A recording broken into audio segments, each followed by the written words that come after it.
Hello नमस्कार, मैं अर्जुन आप सभी का स्वागत करता हूं आपके अपने परिवार स्टडी विथ अर्जुन में। दोस्तों कैसे हैं आप लोग? उम्मीद करते हैं आप अच्छे और स्वस्थ होंगे। दोस्तों हम पढ़ रहे हैं ज्योग्राफी के अंतर्गत हमारा चौथा लेक्चर है जिसमें आज हम पढ़ने वाले हैं सौरमंडल के बारे में, अपने सोलर सिस्टम के बारे में।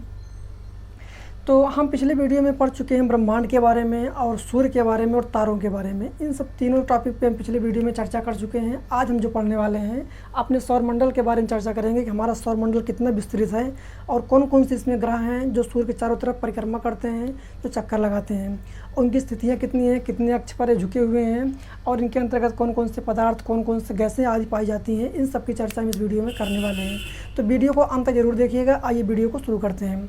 सबसे पहले देखिए, हमारे सौरमंडल में जैसा कि आप जानते हैं जो तारा जिसको हम बोलते हैं, सूर्य जिसको बोलते हैं, सूर्य के चारों तरफ जितने भी ग्रह होते हैं सब परिक्रमा करते रहते हैं। उसी के अंतर्गत आपके 8 ग्रह जो हैं आते हैं, जिसमें आपका बुध, शुक्र, पृथ्वी, मंगल, बृहस्पति, शनि, अरुण, वरुण होते हैं। ठीक है, ये 8 ग्रह हो गए। और इसी सौरमंडल के अंतर्गत हमारे कुछ उपग्रह भी होते हैं जो सूर्य के मतलब इनडायरेक्टली रूप से सूर्य का चक्कर ही लगाते हैं। वैसे तो अपने अपने ग्रह का चक्कर लगाते हैं, लेकिन डायरेक्टली रूप ना होकर इनडायरेक्टली रूप से वो सूर्य का ही चक्कर लगाते हैं। तो हम कह सकते हैं सौरमंडल के अंतर्गत हमारे एक तो आपके ग्रह हो गए, दूसरे आपके उपग्रह हो गए। ठीक है, जो इसे मतलब पृथ्वी के 2 उपग्रह, पृथ्वी के एक उपग्रह चंद्रमा हो गया, ये भी हमारी पृथ्वी का चक्कर लगाता है, लेकिन इनडायरेक्टली रूप से ये सूर्य का ही चक्कर लगा रहा है। इसी तरह से जितने भी उपग्रह होते हैं ये सब भी हमारी हमारे सूर्य का ही चक्कर लगाते हैं। तो उसी तरह से हमारे इस सौरमंडल के अंतर्गत एक तो आपके ग्रह हो गए जो सूर्य का परिक्रमा करते हैं और दूसरा उपग्रह हो गए। ठीक है, पहले नंबर पे आपके आते हैं ग्रह और दूसरे नंबर पे आते हैं आपके उपग्रह। ठीक, जिसको बोलते हैं सैटेलाइट, इसको बोलते हैं प्लैनेट, इसको बोलते हैं सैटेलाइट। तीसरे नंबर पे आपके जो आते हैं इसमें आते हैं एस्टेरॉइड, जिसको बोलते हैं क्षुद्र ग्रह। ठीक है, जिसको बोला जाते हैं क्षुद्र ग्रह, इसे कहते हैं एस्टेरॉइड। देखिए, हमारे सौरमंडल के अंतर्गत कुछ ऐसी पेटियां होती हैं, जैसे मान लीजिए एक आपका बृहस्पति और मंगल के बीच में एक बेल्ट पाई जाती है। ठीक है, एस्टेरॉइड बेल्ट जिसे बोलते हैं, इसे कहते हैं एस्टेरॉइड बेल्ट। इसी के अंतर्गत आपके क्षुद्र ग्रह आते हैं और आगे जाते हैं तो उसमें जो नेपच्यून है, नेपच्यून के बाद भी एक क्यूब मतलब एक परत यहाँ पे एक बेल्ट पाई जाती है, जिसको हम बोलते हैं, यहाँ पे भी आपके क्षुद्र ग्रह ही पाए जाते हैं। तो हम कह सकते हैं कि हमारे सौरमंडल में ग्रह और उपग्रह के अलावा, सूर्य ग्रह उपग्रह के अलावा कौन से पाए जाते हैं? क्षुद्र ग्रह भी हमारे सौरमंडल के अंतर्गत पाए जाते हैं। अब चौथे नंबर पे अगर देखा जाए इसमें, तो इसमें आते हैं धूमकेतु वगैरह, इसको बोलते हैं कॉमेट्स वगैरह आते हैं। धूमकेतु हो गए, पुच्छल तारा हो गए, ये सब भी हमारे सौरमंडल के ही पार्ट होते हैं। तो आज हम जो पढ़ने वाले हैं बेसिकली इसमें से हम पढ़ने वाले हैं सैटेलाइट के बारे में, ग्रह के बारे में, प्लैनेट के बारे में, कितने ग्रह हमारे सौरमंडल के अंतर्गत स्थित हैं। तो हम सबसे पहले देखते हैं कितने ग्रह हैं। हमारे सौरमंडल के अंतर्गत 8 ग्रह पाए जाते हैं। 2006 के पहले जो है 9 ग्रह थे, जिसमें से एक ग्रह आपका प्लूटो भी था, इसी को बोलते थे यम ग्रह। ठीक है, उसको हम 2006 में एक अंतर्राष्ट्रीय सम्मेलन होता है, एक अंतर्राष्ट्रीय खगोलीय सम्मेलन होता है प्राग के अंतर्गत, जो चेक गणराज्य की राजधानी प्राग है, वहाँ पे एक सम्मेलन होता है। ठीक है, अंतर्राष्ट्रीय खगोलीय यूनिट का, जिसमें से देश के विश्व के जितने भी वैज्ञानिक होते हैं सब एकत्रित होते हैं और ग्रह की जो परिभाषा होती है उस परिभाषा पे खरा न उतरने के कारण जो हमारा प्लूटो ग्रह है उसको ग्रह की श्रेणी से बाहर कर दिया जाता है। तो उस वक्त से हमारे सौरमंडल के अंतर्गत केवल 8 ग्रह ही बचे हुए हैं। 8 ग्रहों में आपका हो गया मरकरी, वेनस, अर्थ, मार्स, जुपिटर, सैटर्न, यूरेनस और नेपच्यून। ये 8 ग्रह हमारे सौरमंडल के अंतर्गत पाए जाते हैं, जो डायरेक्टली रूप से अपनी दीर्घवृत्ताकार परिधि के अंतर्गत अपनी अपनी कक्षा के अंतर्गत डायरेक्टली रूप से सूर्य का ही चक्कर लगाते रहते हैं। देखिए, ग्रह होने के लिए कुछ परिभाषाएं हैं कि ग्रह की स्थितियों में उन्हीं को रखा जाता है जो जिसकी एक निश्चित कक्षा होती है, वो अपने कक्षा के अंतर्गत ही घूर्णन करते हैं, मतलब परिक्रमण करते हैं। किसका? सूर्य का। वो किसी भी अन्य ग्रह के कक्षा को नहीं काटते हैं, वो अपनी निश्चित कक्षा में सूर्य की परिक्रमा करते हैं और उनका आकार भी होता है, एक निश्चित आकार होना चाहिए कि वो ना कि एस्टेरॉइड से बड़े होने चाहिए, अर्थात क्षुद्र ग्रह से ही बड़े होने चाहिए वो। और उनके अंतर्गत अपना खुद का जो है ग्रेविटेशनल फोर्स होना चाहिए, खुद की उनके पास ग्रेविटी होनी चाहिए। ठीक है, और ये सब जो कुछ पॉइंट हैं जो ग्रह बनने के लिए एक अस्थाई मानक के रूप में तय किए जाते हैं कि किसको किसको ग्रह की श्रेणी में रखा जाता है। तो इसमें 8 ग्रह के अंतर्गत जो है हमारा जो 4 ग्रह आता है स्टार्टिंग से, बुध, शुक्र, पृथ्वी और मंगल, इन 4 ग्रह को हम बोलते हैं टेरेस्टेरियल प्लेनेट बोलते हैं, जिसको बोला जाता है पार्थिव ग्रह। अर्थात हम कह सकते हैं कि आपका बुध, शुक्र, पृथ्वी, मंगल, ये 4 ग्रह ऐसे जो होते हैं इनको हम बोलते हैं टेरेस्टेरियल प्लेनेट, अर्थात इन्हीं को बोला जाता है पार्थिव ग्रह बोला जाता है। ठीक है, पार्थिव ग्रह मतलब ये होता है जिनका अपने पास एक वायुमंडल जिसका अपने पास एक मतलब पृथ्वी होनी चाहिए, पृथ्वी के समान इनकी संरचना होनी चाहिए, इन पे ठोस आकृति इनकी होनी चाहिए।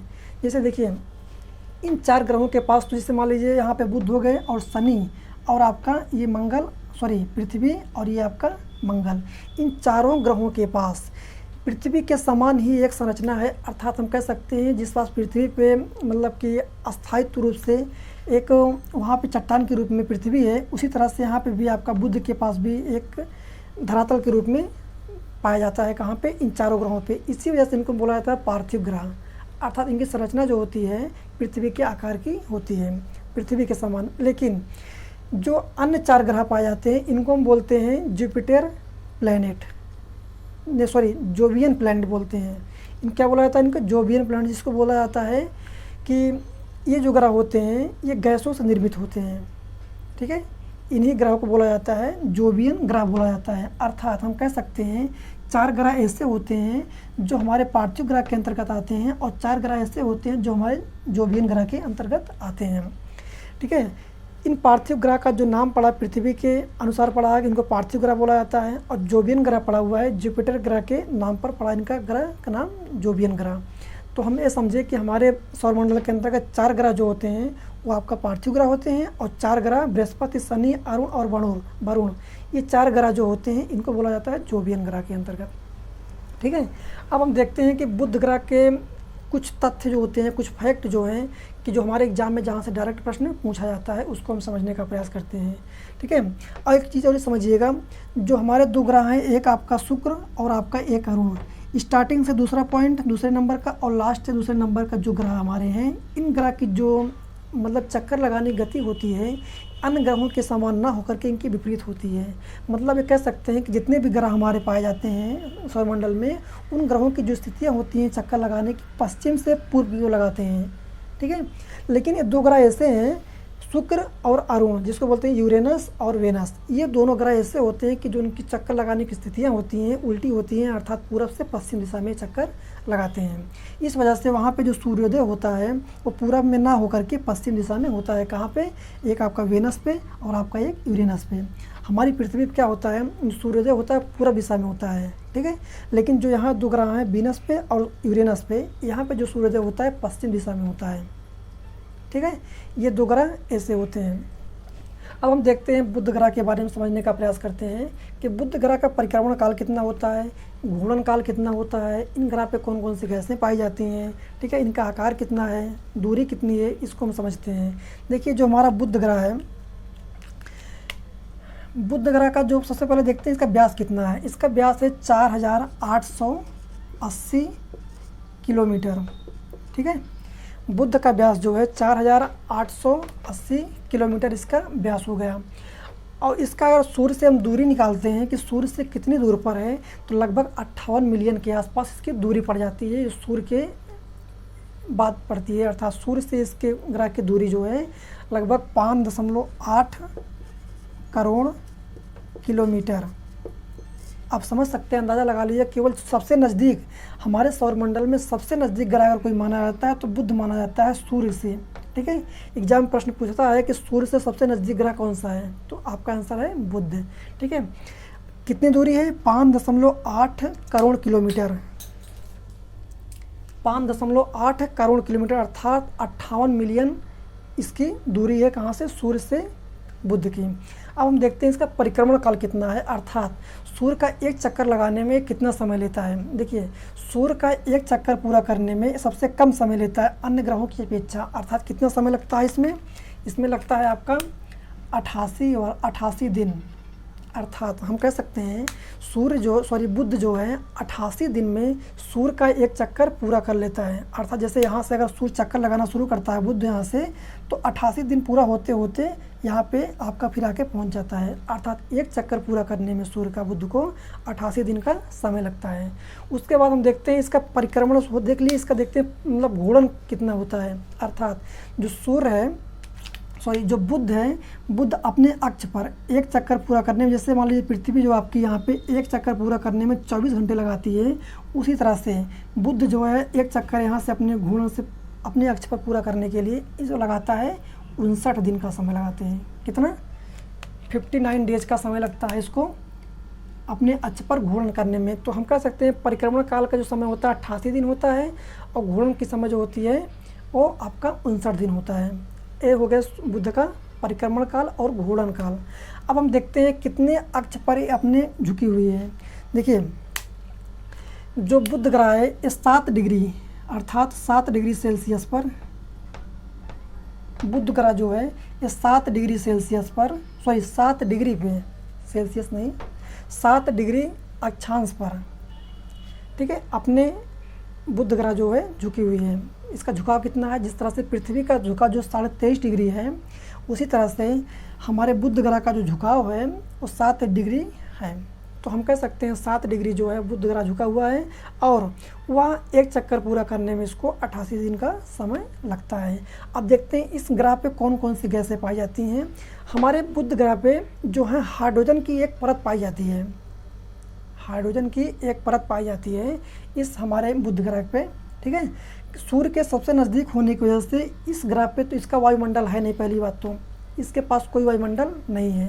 इसी वजह से जो सौर ज्वालाएं होती हैं सूर्य की, ये डायरेक्ट रूप से जाके कहाँ गिरती हैं? बुध ग्रह के ऊपर। जब सौर ज्वालाएं गिरती हैं तो इसका जो तापमान है वो ऑटोमेटिक बढ़ जाता है। क्यों बढ़ जाता है? क्योंकि इसके पास उस सौर ज्वाला को रोकने के लिए इसके पास कोई अपना वायुमंडल नहीं है। इसी वजह से जितनी सौर ज्वालाएं हमारे बुध पे गिरती हैं वो जाके वहाँ के टेम्परेचर को इंक्रीज कर देती हैं, अर्थात बढ़ा देती हैं। तो हम कह सकते हैं जो हमारे सौर मंडल में सबसे ज़्यादा तापांतर जिस ग्रह का होता है वो हमारे बुध ग्रह का होता है। क्यों? क्योंकि सूर्य से नज़दीक होने की वजह से इसका तापांतर जो है लगभग 600 डिग्री सेल्सियस तक पहुँच जाता है। कितना? 600 डिग्री सेल्सियस। अर्थात हम कह सकते हैं बुध का तापांतर जो है 600 डिग्री सेल्सियस। क्यों? क्योंकि यहाँ पे दिन का जो तापमान होता है लगभग 480 डिग्री सेल्सियस होता है, ठीक है, 480 डिग्री सेल्सियस, और रात का तापमान -120 डिग्री सेल्सियस। तो हम कह सकते हैं इनका तापांतर लगभग 600 डिग्री सेल्सियस पहुँच जाता है। क्यों? क्योंकि दिन में इतनी इसमें ऊष्मा होती है, इतनी हीट उत्पन्न होता है कि इनका टेम्परेचर जो ऑटोमेटिक बढ़ता है वह 480 डिग्री सेल्सियस पहुँच जाता है। देखिए क्या है, हमारी पृथ्वी पर जब तापमान अगर मैक्सिमम देखा जाता है तो 50 से 55 डिग्री सेल्सियस तक पहुंचता है। तो हम लोगों के यहाँ इतनी गर्मी पड़ने लगती है भयंकर, तो हम लोगों को बर्दाश्त नहीं होता है, रह नहीं पाते हैं धरती पे। लेकिन अगर यहाँ का टेम्परेचर सोचिए कि 480 डिग्री सेल्सियस तापमान दिन में पहुँचता है, तो यहाँ पे किसी भी व्यक्ति का जीवन यापन करना तो असंभव ही हो जाता है। ना तो वह दिन में गुजारा कर सकता है वहाँ पे, ना तो रात्रि में कर सकता है। क्यों? क्योंकि रात्रि का भी टेम्परेचर 120 डिग्री सेल्सियस माइनस में चला जाता है, अर्थात यहाँ पर भी बर्फ़ जम जाती है। तो इसी तापांतर की वजह से यहाँ पे जीवन यापन करना संभव है। और हाँ, एक पॉइंट और याद करिएगा, बुध ग्रह के पास कोई उपग्रह, इसका कोई अपना उपग्रह नहीं है, अर्थात बुध के पास कोई उपग्रह नहीं है। इसकी दूरी कितनी हो गई? लगभग 5.8 करोड़ किलोमीटर, ठीक है। कितना दूरी हो गई इसके? सूर्य से दूरी इसकी हो गई 5.8 CR अर्थात करोड़ किलोमीटर, अर्थात 58 मिलियन किलोमीटर इसकी दूरी हो गई। ये हमारे बुध ग्रह के कुछ पॉइंट हैं जो आपके जहाँ से एग्जाम में आपके प्रश्न बनता है। अब अगला ग्रह देखते हैं, शुक्र ग्रह, वेनस, ठीक है। वेनस ग्रह, शुक्र ग्रह जो है हमारे सूर्य से लगभग 11 करोड़ किलोमीटर दूर पे स्थित है। कितने दूर पे? 11 करोड़ किलोमीटर, 11 करोड़। अब दूरी से अंदाज़ा लगा सकते हैं कि जो इसकी दूरी है हमारे बुध ग्रह के 2 गुना दूर पे स्थित है। इसी वजह से इसका जो टेम्परेचर है, यहाँ जाते जाते सूर्य का प्रकाश जो है टेम्परेचर जो है घटता चला जाता है। लेकिन इसका ग्रेविटेशनल फोर्स जो होता है, गुरुत्वाकर्षण जो क्षेत्र प्रभाव होता है सूर्य का, इसी वजह से सूर्य के पास भी कोई उपग्रह इसका नहीं है। क्यों? क्योंकि जो इसका गुरुत्वाकर्षण का प्रभाव होता है, इसी प्रभाव की वजह से बुध और शुक्र पास जितने उपग्रह थे, सूर्य ने उनको अपनी तरफ मिला लिया था। तो हम कह सकते हैं कि हमारा सूर्य जो है, सूर्य की वजह से हमारे बुध और शुक्र के पास कोई उपग्रह नहीं है। क्यों? क्योंकि ग्रेविटेशनल फोर्स की वजह से सूर्य ने इनके उपग्रह को अपनी तरफ खींच लिया था। तो जो शुक्र है, शुक्र जो व्यास देखा जाता है लगभग 12,102 किलोमीटर है। ये आपका शुक्र का व्यास हो गया। कितना? 12,102 किलोमीटर शुक्र का व्यास है। अगर इसका परिक्रमण काल देखते हैं कितने दिन में एक चक्कर पूरा करता है, तो शुक्र को एक चक्कर पूरा करने में लगभग लग जाते हैं 225 दिन। अर्थात शुक्र जो है सूर्य का एक चक्कर पूरा करने में 225 दिन का समय लगाता है। और वहीं अगर उससे घूर्णन की बात की जाती है कि शुक्र जो है अपने अक्ष पर, अपनी धुरी पर घूमने में कितना समय लगाता है, वो लगाता है 243 दिन। अर्थात हम कह सकते हैं इसका जो परिक्रमण काल होता है इस घूर्णन काल से कम होता है। अर्थात जो यहाँ पे एक दिन होता है, जैसे यहाँ पृथ्वी पे एक दिन 24 घंटे की होती है, ठीक है, 24 घंटे में एक दिन होता है, उसी तरह से एक दिन के बराबर यहाँ पे 243 दिन होता है, ठीक है। अर्थात पृथ्वी का एक दिन बराबर 243 दिन शुक्र का, ये दोनों बराबर होते हैं। तो इतना लंबा दिन यहाँ पे होता है। इसी वजह से जो यहाँ परिक्रमण काल होता है आपका घूर्णन काल से कम होता है। क्यों? क्योंकि जो शुक्र है अपने धुरी पर, अपने अक्ष पर बहुत धीमी गति से परिक्रमा करती है। हमारा पृथ्वी हमारी जो है 24 घंटे में पूरा कर लेती है, लेकिन जो हमारा शुक्र जो है इसको 243 दिन का टाइम लगता है बहुत धीमी गति से। तो हम कह सकते हैं कि सूर्य की परिक्रमा करने में जितना वक्त लगता है उससे ज़्यादा वक्त इसको लगता है अपनी धुरी पर घूमने में, मतलब घूर्णन करने में, ठीक है। जो शुक्र ग्रह है, शुक्र ग्रह के पास कार्बन डाइऑक्साइड या SO2 सल्फर डाइऑक्साइड की अधिकता पाई जाती है, जिसकी वजह से यहाँ पर प्रेशर कुकर की स्थितियाँ उत्पन्न हो जाती है। क्यों? क्योंकि जो सूर्य का प्रकाश होता है, शुक्र ग्रह जो है सूर्य के प्रकाश को अपनी तरफ से खींच लेता है, ठीक है, इसको अवशोषित कर लेता है, लेकिन यहाँ के प्रकाश को बाहर नहीं जाने देता है। इसी वजह से उस ग्रह पर अंदर ही अंदर इतनी गर्मी उत्पन्न हो जाती है, वहाँ पे इतनी उष्मा उत्पन्न होती है, वहाँ पे प्रेशर कुकर की स्थिति उत्पन्न हो जाती है। एग्जाम में प्रश्न पूछता है किस ग्रह पर प्रेशर कुकर की स्थितियाँ उत्पन्न होती है, तो शुक्र ग्रह के ऊपर उत्पन्न होती है। क्यों? क्योंकि सूर्य के प्रकाश को अवशोषित तो कर लेता है, लेकिन उस ऊष्मा को बाहर नहीं जाने देता। क्यों? क्योंकि वहाँ पे CO2 की लगभग 95% पाया जाता है वहाँ पे। अर्थात कार्बन डाइऑक्साइड कितनी अधिकता है कि वहाँ के बाहर के ऊष्मा को अवशोषित करता है, लेकिन अंदर की ऊष्मा को बाहर नहीं जाने देता है।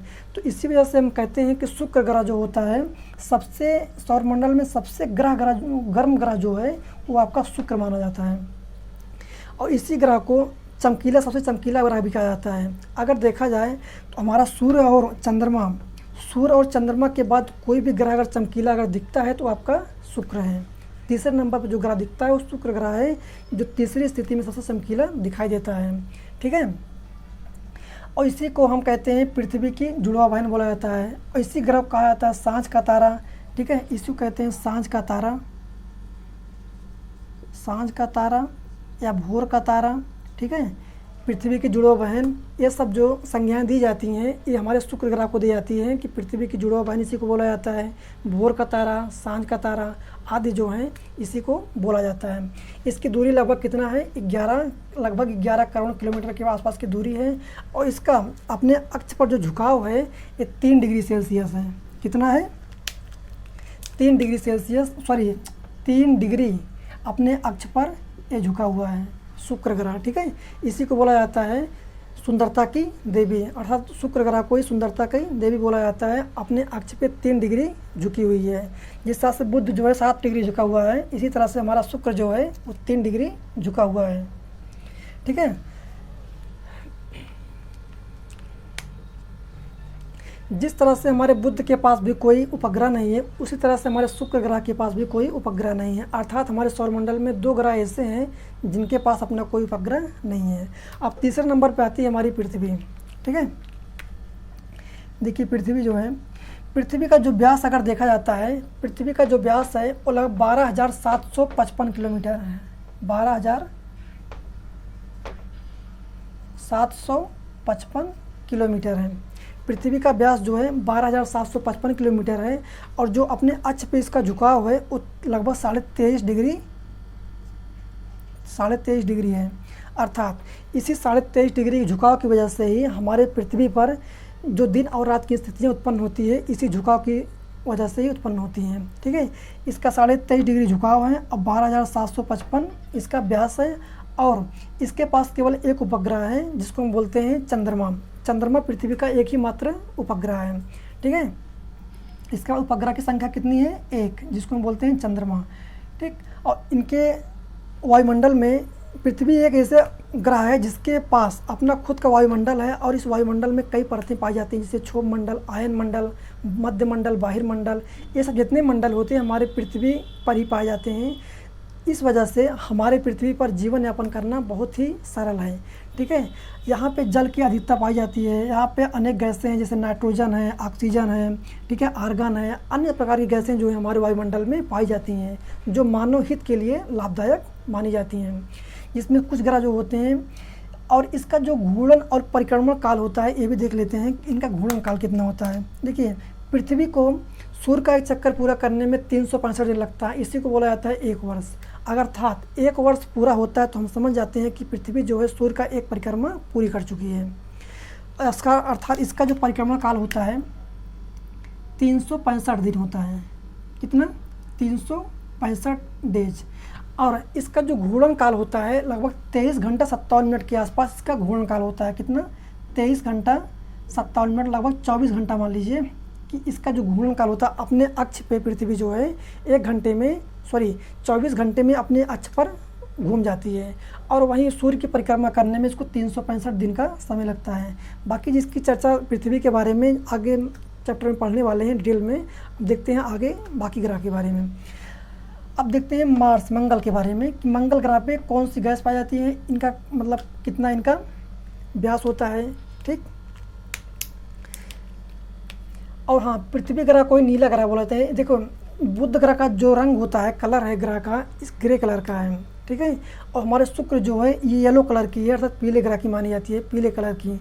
और हमारी पृथ्वी जो है वो नीले कलर का है, अर्थात पृथ्वी को नीला ग्रह कहा जाता है, और शुक्र को पीला ग्रह बोलते हैं, और बुध को ग्रे कलर बोला जाता है। ठीक है, और जो हमारा मंगल ग्रह है, मंगल ग्रह को कहते हैं लाल ग्रह। क्यों कहते हैं? क्योंकि यहाँ पे आयरन ऑक्साइड की अधिक मात्रा पाई जाती है, इसी वजह से इसको लाल ग्रह बोला जाता है। मंगल के पास 2 उपग्रह पाए जाते हैं, इसका एक का नाम है फोबोस, एक का नाम है डिमोस। ठीक है, मंगल ग्रह के पास 2 उपग्रह हैं, एक का नाम फोबोस है, एक का नाम आपका फोबोस है। ठीक है, एक का नाम है डिमोस। डिमोस जो है हमारे सौरमंडल में सबसे छोटा ग्रह पाया जाता है, जिसका लगभग आकार जो है 13 किलोमीटर के रेंज में इसका आकार है।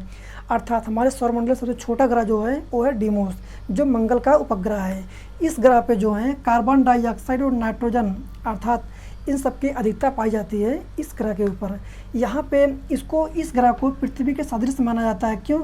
क्योंकि यहाँ पे जीवन की संभावना पाई जाती है। ठीक है, यहाँ पे जीवन की संभावना पाई जाती हैं। जहाँ पे हमारे सौरमंडल में, हमारे अंतरिक्ष में या हमारे ब्रह्मांड में जहाँ पे जहाँ पे जीवन की संभावना पाई जाती हैं, उसी को बोला जाता है गोल्डीलॉक जोन बोला जाता है। तो हम कह सकते हैं कि हमारा मंगल ग्रह जो है एक गोल्डीलॉक जोन के अंतर्गत आता है, जहाँ पे 2 उपग्रह हैं, और इसको ये हम लाल ग्रह के नाम से जानते हैं। यहाँ पे पानी की खोज हो चुकी है, यहाँ पे पृथ्वी के समान यहाँ पे दिन रात होते हैं। क्यों? क्योंकि इसका झुकाव जो है लगभग यहाँ पे इसका झुकाव 23.5 डिग्री है, और हमारे मंगल का जो झुकाव है लगभग 24 डिग्री के आसपास इसका झुकाव है अपने अक्ष पे। अर्थात हम कह सकते हैं 24 डिग्री अपने अक्ष पे झुकी हुई है कौन? मंगल ग्रह। तो हम कह सकते हैं पृथ्वी के समान होने की वजह से ही यहाँ पे दिन और रात की स्थितियाँ बराबर स्थिति में पाई जाती हैं। जिस हिसाब से यहाँ पे 12 घंटे का दिन 12 घंटे की रात होती है, उसी वजह से 23.5 डिग्री झुकाव की वजह से, उसी वजह से यहाँ पे भी दिन और रात की स्थितियाँ लगभग बराबर ही पाई जाती हैं। यहाँ पे 24 डिग्री यहाँ पे झुकी हुई है, और इस ग्रह पे जो है आयरन ऑक्साइड की अधिकता होने की वजह से इसको हम लाल ग्रह बोलते हैं। और इसका जो घूर्णन काल होता है अपने अक्ष पे, वो अपने अक्ष पे लगभग 25 घंटे में अपना एक चक्कर पूरा लगा लेती है। अर्थात हम कह सकते हैं इसका जो घूर्णन काल होता है 25 घंटे, अर्थात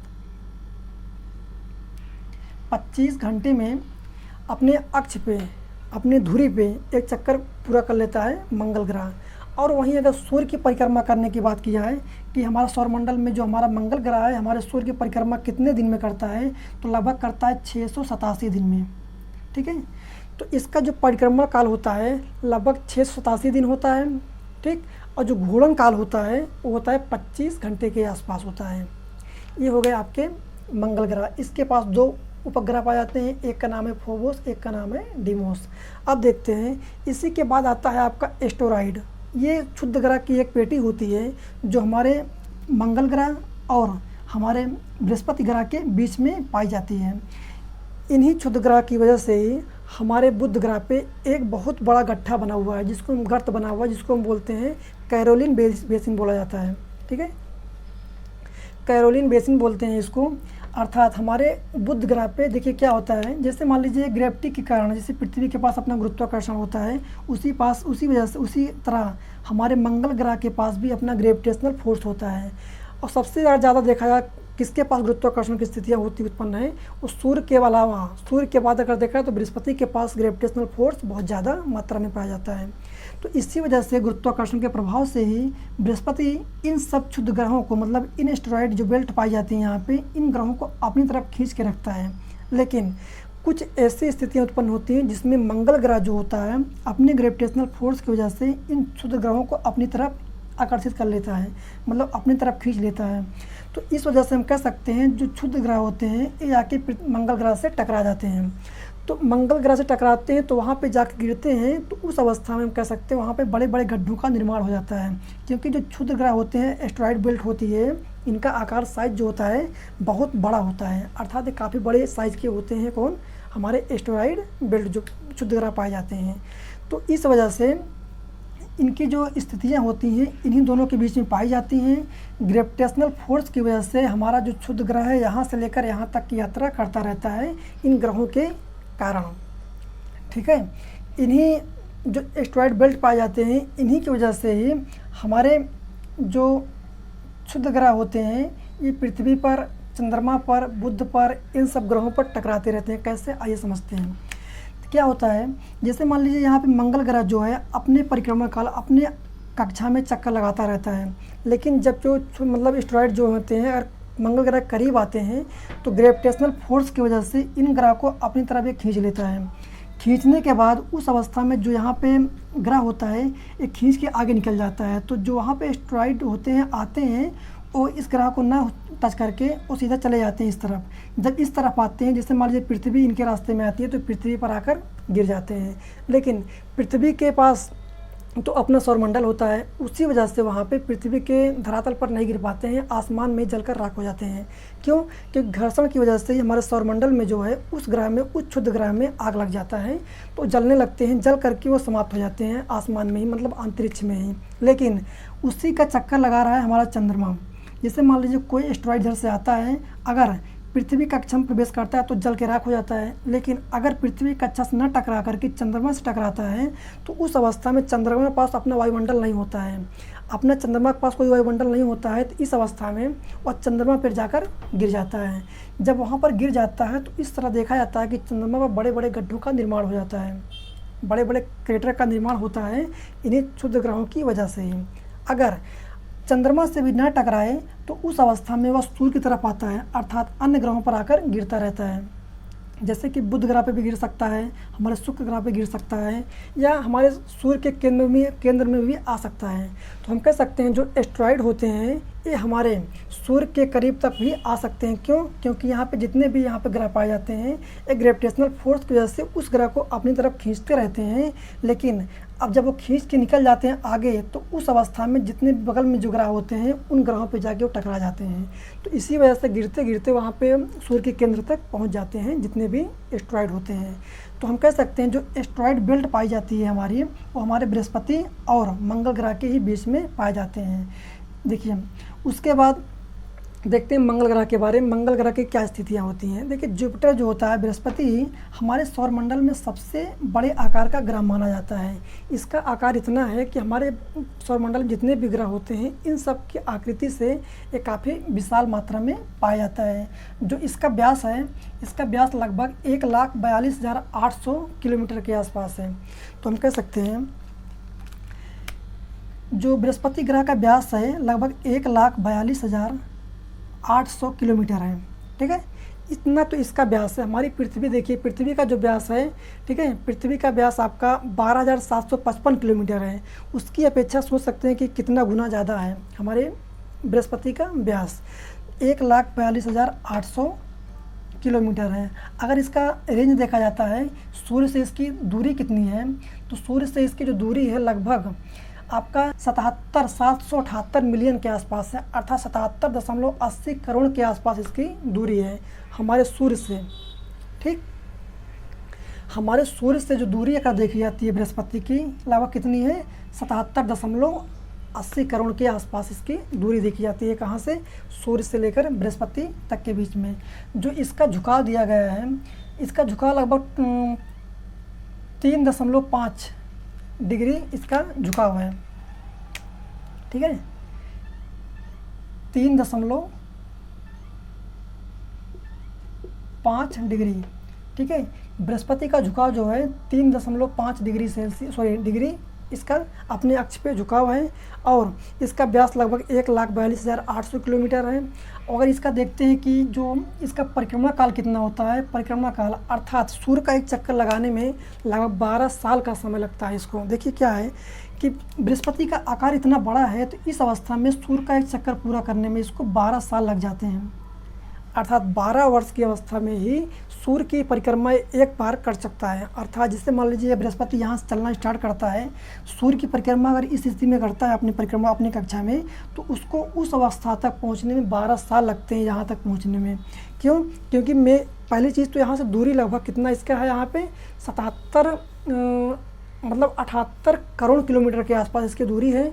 तो और इसका आकार इतना बड़ा होने की वजह से इसको इतना टाइम लगता है अपने परिक्रमा काल को पूरा करने में। लगभग कितना, 12 साल का समय लगता है। और लगभग 10 घंटे में 9 घंटे कुछ मिनट में लगभग ये अपना एक चक्कर पूरा कर लेता है अपने अक्ष पर। तो हम कह सकते हैं इसका जो घूर्णन काल होता है और इसका परिक्रमण काल होता है लगभग 12 साल होता है, और घूर्णन काल लगभग 10 साल होता है। और अपने अक्ष पर 3.5 डिग्री झुकाव इसका है, इसका व्यास इतना है। ठीक है, और इसके वायुमंडल में लगभग हाइड्रोजन, हीलियम, मीथेन, ठीक है, अमोनिया, NH3 वगैरह, इन सब की जो गैसें हैं ये सब इसके वायुमंडल में पाई जाती हैं। देखिए जो जोवियन ग्रह के अंतर्गत आते हैं 4 ग्रह, इन ग्रहों पर गैसों का ही एक बहुत बड़ा गोला के रूप में पाए जाते हैं। इन पे धरातल के रूप में कोई तत्व नहीं पाए जाते हैं। इसमें हाइड्रोजन, हीलियम, मीथेन आदि गैसें पाई जाती हैं। तो कह सकते हैं जो हमारा बृहस्पति ग्रह है, बृहस्पति ग्रह जो है यहाँ पे गैसों के रूप में, गैस के फॉर्म में पाया जाता है। ये पीले कलर का ये भी पाया जाता है, अर्थात इसका भी कलर रंग पीले कलर का, येलो कलर का होता है। ठीक है, देखिए बृहस्पति ग्रह के पास सबसे ज़्यादा उपग्रह पहले थे, लेकिन इस अवस्था में सबसे ज़्यादा उपग्रह शनि के पास हो गए हैं। तो हम कह सकते हैं बृहस्पति के पास जो मानक रूप से उपग्रह की संख्या है वो 16 है, लेकिन इसके पास 79 उपग्रह की खोज अभी तक की जा चुकी है। तो हम कह सकते हैं बृहस्पति के पास 79 उपग्रह हैं। ठीक है, लेकिन जो मान्यता प्राप्त है उस 16 उपग्रहों की मान्यता प्राप्त है, लेकिन इसके पास उपग्रह की संख्या कितना है, लगभग 79, जिसमें सबसे बड़ा उपग्रह जो आपका पाया जाता है वो है गैनीमेड उपग्रह। ठीक, कौन सा, यहाँ पे देखते हैं सबसे बड़ा उपग्रह जो है गैनीमेड। देखिए इसी ग्रह का जो उपग्रह हैं, गैनीमेड हो गया, यूरोपा हो गए, कैलिस्टो हो गए, ठीक है, ये सब जो ग्रह होते हैं हमारे बृहस्पति के ही पाए जाते हैं। तो ये बृहस्पति की कुछ संरचनाएं हो गई। अब हम देखते हैं शनि के बारे में। ठीक, तो है हमारे सूर्य के ग्रह से 143 करोड़ किलोमीटर दूर है। इसी दूरी की वजह से जो है हमारा शनि जो है सूर्य की परिक्रमा करने में कितना टाइम लगाता है, लगभग 29.5 साल, कह सकते हैं लगभग 30 साल का समय लगता है हमारे शनि को एक चक्कर पूरा करने में। सूर्य का कितना साल लगता है, लगभग 30 साल का टाइम लगता है। और अपने अक्ष पर घूमने में अर्थात अपने धुरी पर घूमने में कितना टाइम लगाता है, लगभग 11 घंटे के आसपास। ठीक है, तो हम कह सकते हैं शनि ग्रह जो है अपना एक परिक्रमण काल पूरा करने में लगभग 30 वर्ष का समय लगाता है, लेकिन अपने धुरी अपने अक्ष पर घूमने में वह कितना टाइम लगाता है, आपका 11 घंटे के आसपास इसका टाइम लगता है। और इसकी दूरी कितनी है, 143 करोड़ किलोमीटर। अगर इसका हम व्यास देखते हैं कि शनि का व्यास कितना है, शनि का व्यास जो है लगभग 1,20,000, ठीक है, 1,20,000 इतना किलोमीटर शनि का ये व्यास है। देखिए शनि ग्रह के पास भी अपना एक रिंग, अपनी एक वलय पाई जाती है। ये वलय क्या होती है, क्या होता है, देखिए जो हमारे बृहस्पति के पास जो एस्टेरॉइड होते हैं जो टहलते रहते हैं चारों तरफ, शनि ग्रह के पास भी ग्रेविटी होने की वजह से इन जो यहाँ पे एस्टेरॉइड टहलते रहते हैं जो उसके करीब जाता था उन सबको अपने करीब करके मतलब खींच करके एक वलय का रूप में निर्माण किया हुआ है। अर्थात इन्हीं क्षुद्र ग्रहों की वजह से ही हमारे शनि ग्रह के पास एक 10 रिंग की एक मतलब 10 रिंग पाई जाती हैं इसमें। ठीक है, जिसमें ई ग्रहों इन एस्टेरॉइड को इकट्ठा कर करके इनका एक वलय बना लिया हुआ है जिसको हम बोलते हैं छल्ले। अर्थात जो है शनि ग्रह के पास वलय पाई जाती है इन्हीं क्षुद्र ग्रहों की। लगभग ABCDEFG करके लगभग 10 वलय हैं जो शनि ग्रह के पास स्थित हैं। अर्थात शनि ग्रह के पास अपने 10 प्रकार की वलय हैं जिसमें एस्टेरॉइड अधिक मात्रा में पाए जाते हैं। कैसे, इनको अपनी ग्रेविटी में खींच करके एक वलय के रूप में इनका निर्माण किया हुआ है शनि ग्रह। ठीक है,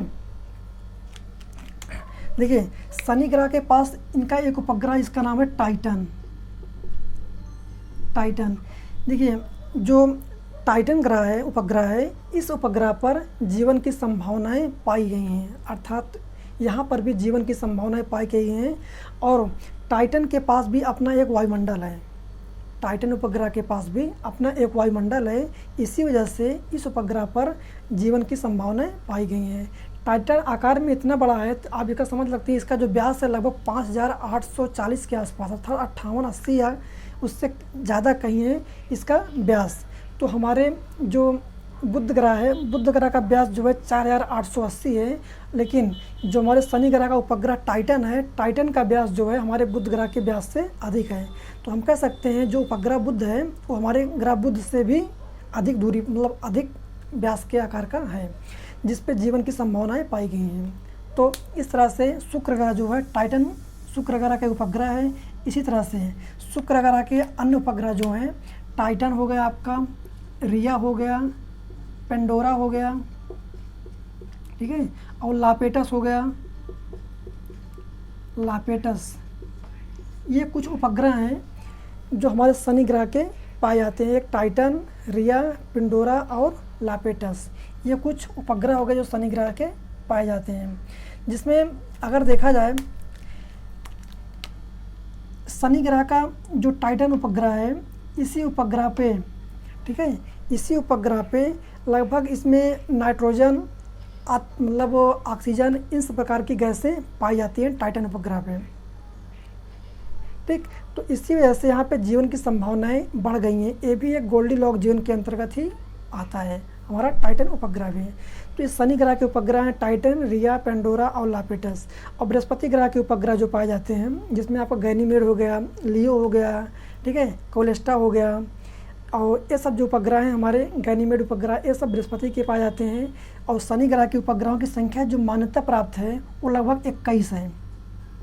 21 उपग्रहों की मान्यता प्राप्त है, लेकिन इसके पास कितने उपग्रह हैं, 81 उपग्रह अभी तक खोजे गए हैं। तो हम कह सकते हैं सबसे हमारे सौरमंडल में सबसे ज़्यादा उपग्रह किसके पास हैं, शनि ग्रह के पास हैं। लगभग 81 उपग्रह के आसपास की खोज हुई है और 21 उपग्रह को ही मान्यता प्राप्त हुई है। तो बृहस्पति से ज़्यादा उपग्रह किसके पास हो गए, शनि ग्रह के पास हो गए। अब हम देखते हैं नेक्स्ट ग्रह के बारे में, जिसको बोलते हैं यूरेनस, अरुण ग्रह। ठीक है, अरुण ग्रह जो होता है ये हमारे सौरमंडल में पृथ्वी से, ठीक है, सूर्य से लगभग कितनी दूरी पर है, 287 करोड़ किलोमीटर की दूरी पर हमारा कौन सा ग्रह है, यूरेनस, अर्थात अरुण ग्रह पाया जाता है। कितना, 287 करोड़ किलोमीटर। ठीक है, इसी ग्रह को हम कहते हैं लेटा हुआ ग्रह। किसको? अरुण ग्रह को। क्यों कहते हैं? क्योंकि इसका जो ध्रुव है, ठीक है, जो झुकाव है इसका, जैसे पृथ्वी का झुकाव 23.5 डिग्री होता है, उस तरह से इसका जो झुकाव है लगभग 82.5 डिग्री के आसपास है। कितना? 82.5 डिग्री के आसपास इसका झुकाव है। किसका? अरुण ग्रह का। इसी वजह से ही इसको हम कहते हैं लेटा हुआ ग्रह। और इस पर मीथेन की अधिकता पाई जाती है, मतलब मीथेन गैस जो होती है अधिक पाई जाती है। अगर उसको हम दूर से देखते हैं तो हमको हरे कलर की दिखाई देती है।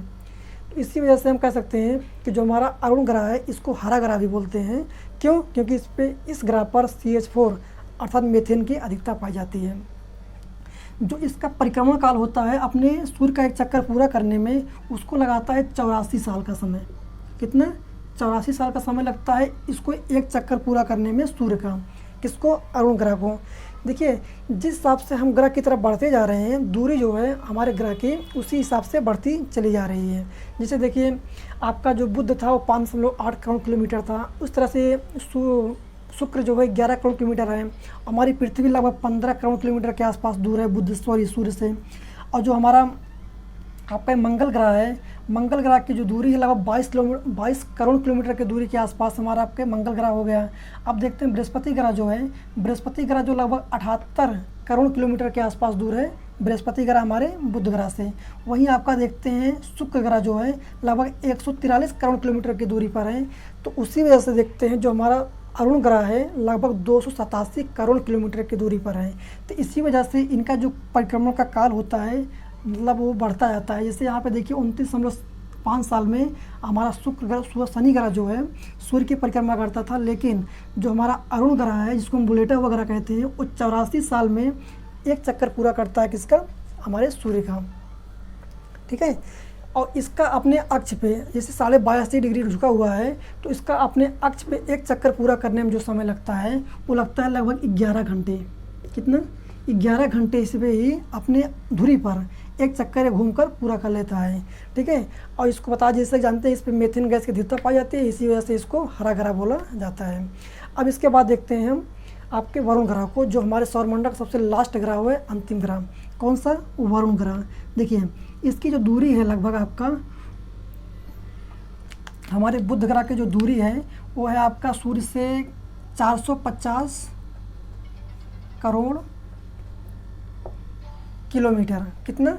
450 करोड़ किलोमीटर। अब कह सकते हो 4500 मिलियन किलोमीटर की दूरी है किसकी? हमारे वरुण ग्रह की। कहाँ से? सूर्य से।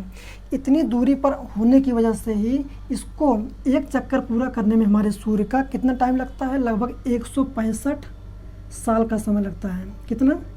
165 साल का समय लगता है एक चक्कर को पूरा करने में। किसके? सूर्य के। अगर इसको अपने अक्ष पर घूमना हो, अपने धुरी पर घूमना हो, तो इसको समय लगता है जो है वो लगभग 16 घंटे का समय लगता है।